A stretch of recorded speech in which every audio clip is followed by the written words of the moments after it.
Ladies and gentlemen, the President of the United States.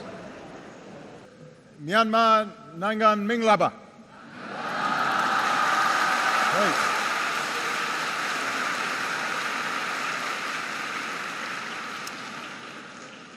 I am very honored to be here at this university and to be the first President of the United States of America to visit your country. I came here because of the importance of your country.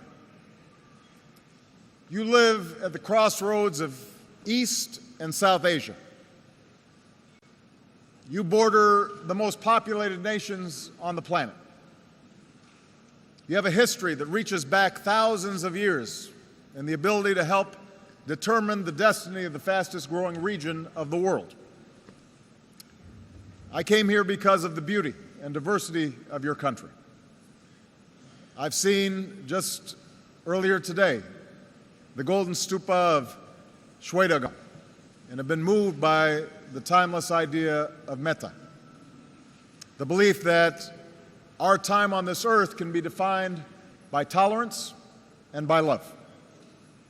And I know this land reaches from the crowded neighborhoods of this old city to the homes of more than 60,000 villages, from the peaks of the Himalayas, the forests of Karen State, to the banks of the Irrawaddy River.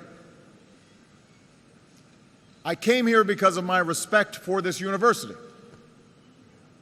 It was here at this school where opposition to colonial rule first took hold. It was here that Aung San edited a magazine before leading an independence movement. It was here that U Thant learned the ways of the world before guiding it at the United Nations.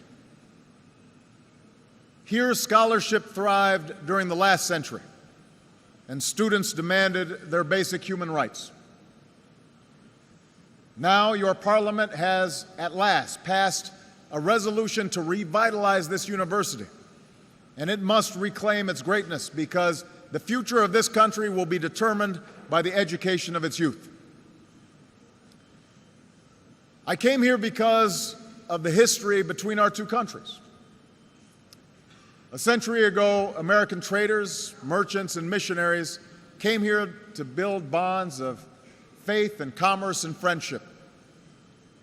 And from within these borders, in World War II, our pilots flew into China, and many of our troops gave their lives. Both of our nations emerged from the British Empire, and the United States was among the first countries to recognize an independent Union of Burma. We were proud to found an American center in Rangoon and to build exchanges with schools like this one. And through decades of differences, Americans have been united in their affection for this country and its people. Above all, I came here because of America's belief in human dignity. Over the last several decades, our two countries became strangers. But today, I can tell you that we always remained hopeful about the people of this country, about you. You gave us hope, and we bore witness to your courage.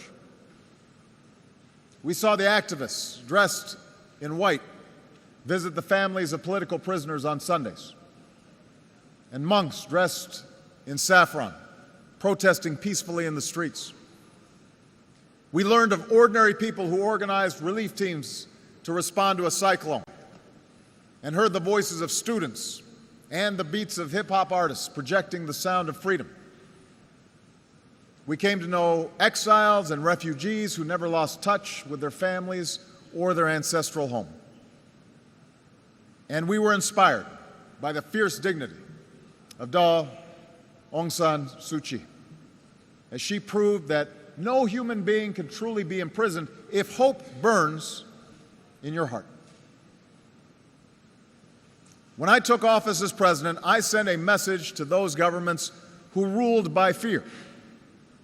I said, in my inauguration address. We will extend a hand if you're willing to unclench your fist. And over the last year and a half, a dramatic transition has begun, as a dictatorship of 5 decades has loosened its grip. Under President Thein Sein, the desire for change has been met by an agenda for reform. A civilian now leads the government, and a parliament is asserting itself. The once outlawed National League for Democracy stood in an election, and Aung San Suu Kyi is a member of parliament. Hundreds of prisoners of conscience have been released, and forced labor has been banned. Preliminary ceasefires have been reached with ethnic armies, and new laws allow for a more open economy. So today I've come to keep my promise and extend the hand of friendship. America now has an ambassador in Rangoon. Sanctions have been eased, and we will help rebuild an economy that can offer opportunity for its people and serve as an engine of growth for the world. But this remarkable journey has just begun and has much further to go. Reforms launched from the top of society must meet the aspirations of citizens who form its foundation. The flickers of progress that we have seen must not be extinguished. They must be strengthened. They must become a shining North Star for all this nation's people. And your success in that effort is important to the United States as well as to me. Even though we come from different places, we share common dreams: to choose our leaders, to live together in peace, to get an education and make a good living, to love our families and our communities. That's why freedom is not an abstract idea. Freedom is the very thing that makes human progress possible, not just at the ballot box, but in our daily lives. One of our greatest presidents in the United States, Franklin Delano Roosevelt, understood this truth. He defined America's cause as more than the right to cast a ballot. He understood democracy was not just voting. He called upon the world to embrace 4 fundamental freedoms: freedom of speech, freedom of worship, freedom from want, and freedom from fear. These 4 freedoms reinforce one another, and you cannot fully realize one without realizing them all. So that's the future that we seek for ourselves and for all people, and that's what I want to speak to you about today. First, we believe in the right of free expression, so that the voices of ordinary people can be heard, and governments reflect their will, the people's will. In the United States, for more than 2 centuries, we've worked to keep this promise for all of our citizens, to win freedom for those who were enslaved, to extend the right to vote for women and African Americans, to protect the rights of workers to organize. And we recognize no 2 nations achieve these rights in exactly the same way, but there is no question that your country will be stronger if it draws on the strength of all of its people. That's what allows nations to succeed. That's what reform has begun to do.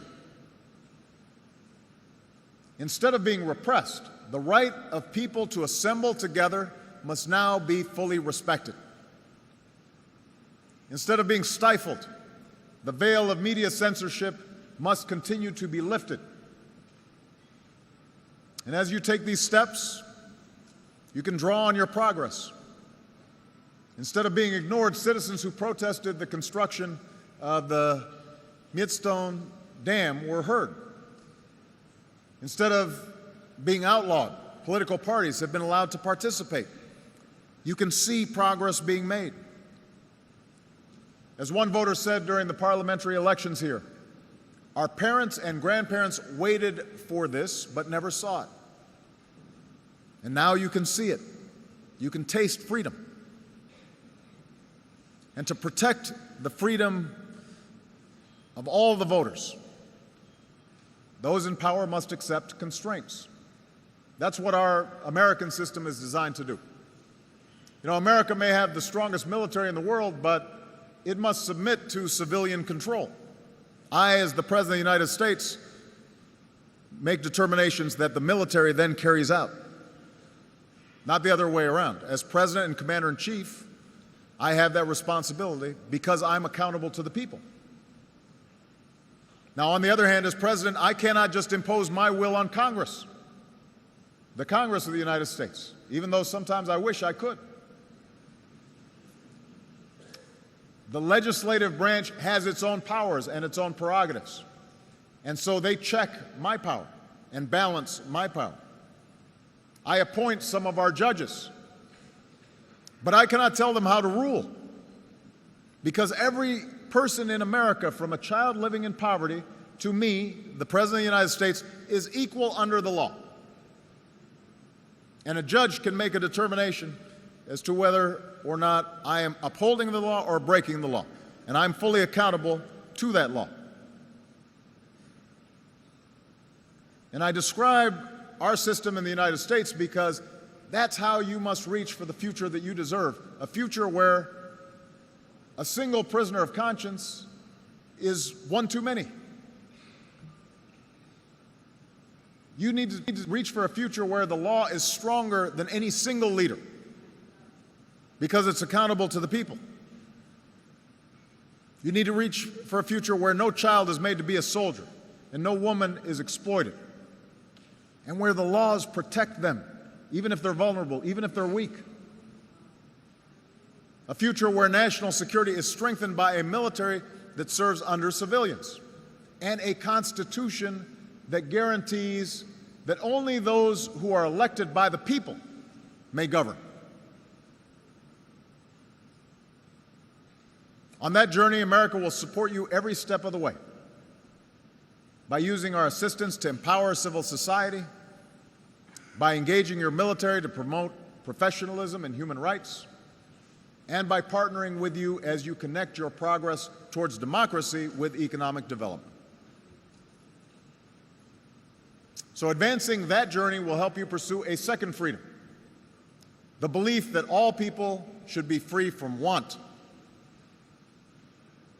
It's not enough to trade a prison of powerlessness for the pain of an empty stomach.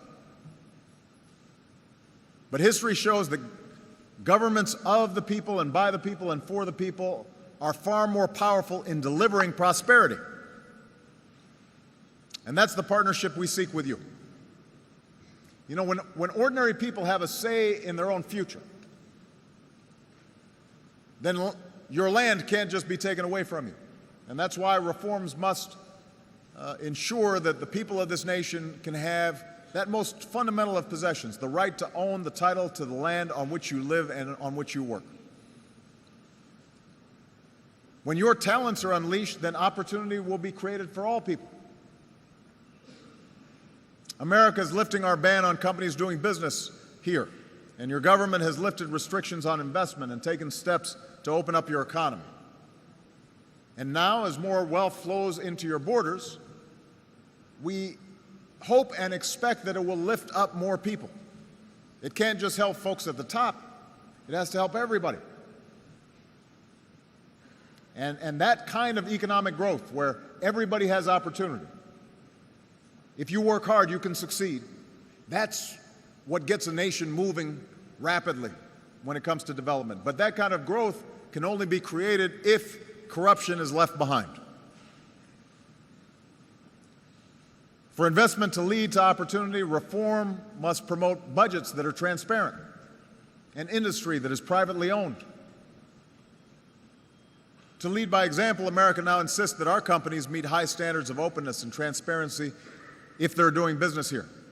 And we'll work with organizations like the World Bank to support small businesses and to promote an economy that allows entrepreneurs, small business people to thrive and allows workers to keep what they earn. And I very much welcome your government's recent decision to join what we've called our open government partnership so that citizens can come to expect accountability and learn exactly how monies are spent and how your system of government operates. Above all, when your voices are heard in government, it's far more likely that your basic needs will be met. And that's why reform must reach the daily lives of those who are hungry and those who are ill and those who live without electricity or water. And here, too, America will do our part working with you. Today I was proud to reestablish our USAID mission in this country, which is our lead development agency.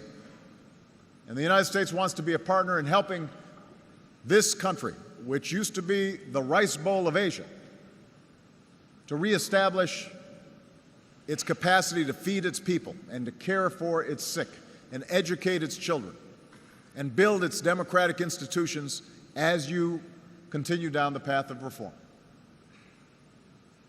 This country is famous for its natural resources, and they must be protected against exploitation. And let us remember that in a global economy, a country's greatest resource is its people. So by investing in you, this nation can open the door for far more prosperity, because unlocking a nation's potential depends on empowering all its people, especially its young people. Just as education is the key to America's future, it is going to be the key to your future as well. And so we look forward to working with you, as we have with many of your neighbors, to extend that opportunity and to deepen exchanges among our students. We want students from this country to travel to the United States and learn from us, and we want U.S. students to come here and learn from you. And this truth leads me to the third freedom that I want to discuss, the freedom of worship. The freedom to worship as you please, and your right to basic human dignity. This country, like my own country, is blessed with diversity. Not everybody looks the same. Not everybody comes from the same region.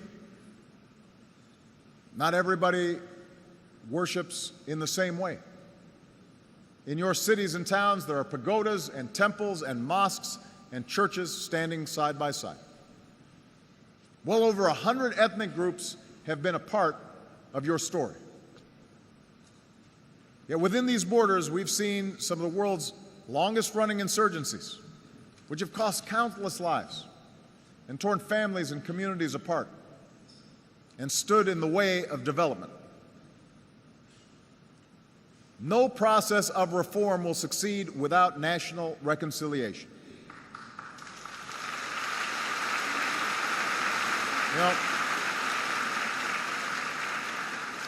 You now have a moment of remarkable opportunity to transform ceasefires into lasting settlements and to pursue peace where conflicts still linger, including Kachin State.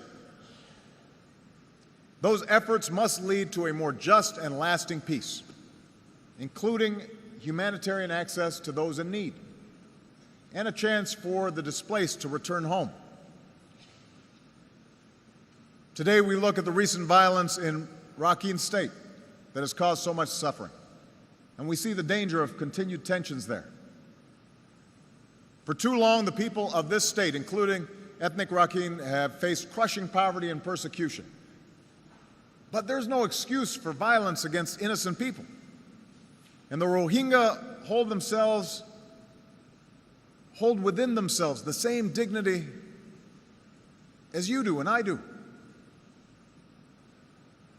National reconciliation will take time, but for the sake of our common humanity and for the sake of this country's future, it's necessary to stop incitement and to stop violence. And I welcome the government's commitment to address the issues of injustice and accountability and humanitarian access and citizenship. That's a vision that the world will support as you move forward. Every nation struggles to define citizenship. America has had great debates about these issues, and those debates continue to this day because we're a nation of immigrants, people coming from every different part of the world. But what we've learned in the United States is that there are certain principles that are universal, apply to everybody, no matter what you look like, no matter where you come from, no matter what religion you practice. The right of people to live without the threat that their families may be harmed or their homes may be burned simply because of who they are or where they come from. Only the people of this country ultimately can define your union, can define what it means to be a citizen of this country. But I have confidence that as you do that, you can draw on the diversity as a strength and not a weakness. Your country will be stronger because of many different cultures, but you have to seize that opportunity. You have to recognize that strength. I say this because my own country and my own life have taught me the power of diversity. You know, the United States of America is a nation of Christians and Jews and Muslims and Buddhists and Hindus and non-believers. Our story is shaped by every language. It's enriched by every culture. We have people from every corners of the world. We've tasted the bitterness of civil war and segregation. But our history shows us that hatred in the human heart can recede, that the lines between races and tribes can fade away. And what's left is a simple truth. E pluribus unum. That's what we say in America. Out of many, we are one nation, and we are one people. And that truth has time and again made our union stronger. It has made our country stronger. It's part of what has made America great. We amended our Constitution to extend the democratic principles that we hold dear. And I stand before you today as president of the most powerful nation on earth, but recognizing that once the color of my skin would have denied me the right to vote. And so that should give you some sense that if our country can transcend its differences, then yours can too. Every human being within these borders is a part of your nation's story, and you should embrace that. That's not a source of weakness, that's a source of strength, if you recognize it. And that brings me to the final freedom that I'll discuss today, and that is the right of all people to live free from fear. In many ways, fear is the force that stands between human beings and their dreams. Fear of conflict and the weapons of war, fear of a future that's different from the past, fear of changes that are reordering our societies and our economy, fear of people who look different or come from a different place or worship in a different way. In some of her darkest moments, when Aung San Suu Kyi was imprisoned, she wrote an essay about freedom from fear. She said, "Fear of losing corrupts those who wield it. Fear of losing power corrupts those who wield it. And fear of the scourge of power corrupts those who are subject to it." That's the fear that you can leave behind. We see that chance in leaders who are beginning to understand that power comes from appealing to people's hopes, not people's fears. We see it in citizens who insist that this time must be different, that this time change will come and will continue. As Aung San Suu Kyi wrote, "Fear is not the natural state of civilized man." I believe that. And today, you are showing the world that fear does not have to be the natural state of life in this country. That's why I'm here. That's why I came to Rangoon. And that's why what happens here is so important, not only to this region, but to the world. Because you're taking a journey that has the potential to inspire so many people. This is a test of whether a country can transition to a better place. The United States of America is a Pacific nation, and we see our future as bound to those nations and peoples to our west. And as our economy recovers, this is where we believe we'll find enormous growth As we've ended the wars that have dominated our foreign policy for a decade, this region will be a focus for our efforts to build a prosperous peace. Here in Southeast Asia, we see the potential for integration among nations and people. And as President, I've embraced ASEAN for reasons that go beyond the fact that I spent some of my childhood in this region, in Indonesia. Because with ASEAN, we see nations that are on the move, nations that are growing and democracies that are emerging, governments that are cooperating, progress that's building on the diversity that spans oceans and islands and jungles and cities, peoples of every race and every religion. This is what the 21st century should look like if we have the courage to put aside our differences and move forward with a sense of mutual interest and mutual respect. And here, in Rangoon, I want to send a message across Asia. We don't need to be defined by the prisons of the past. We need to look forward to the future. To the leadership of North Korea, I've offered a choice. Let go of your nuclear weapons and choose the path of peace and progress. If you do, you'll find an extended hand from the United States of America. In 2012, we don't need to cling to the divisions of East, West, and North and South. We welcome the peaceful rise of China, your neighbor to the north, and India, your neighbor to the west. The United States will work with any nation, large or small, that will contribute to a world that is more peaceful and more prosperous and more just and more free. And the United States will be a friend to any nation that respects the rights of its citizens and the responsibilities of international law. That's the nation, that's the world that you can start to build here in this historic city. This nation that's been so isolated can show the world the power of a new beginning and demonstrate once again that the journey to democracy goes hand in hand with development. I say this knowing that there's still countless people in this country who do not enjoy the opportunities that many of you seated here do. There are tens of millions who have no electricity. There are prisoners of conscience who still await release.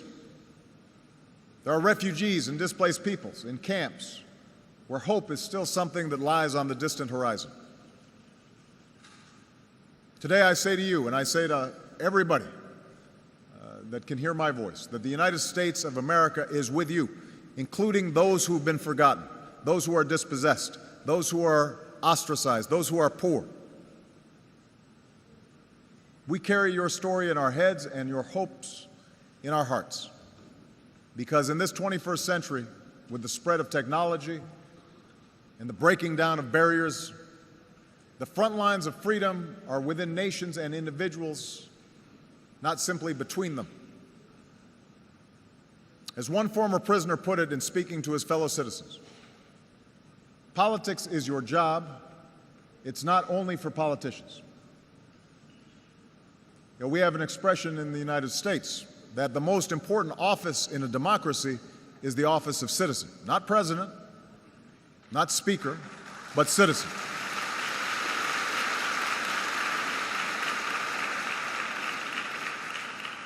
So as extraordinary and difficult and challenging and sometimes frustrating as this journey may seem, in the end, you, the citizens of this country, are the ones who must define what freedom means. You're the ones who are going to have to seize freedom, because a true revolution of the spirit begins in each of our hearts. It requires the kind of courage that so many of your leaders have already displayed.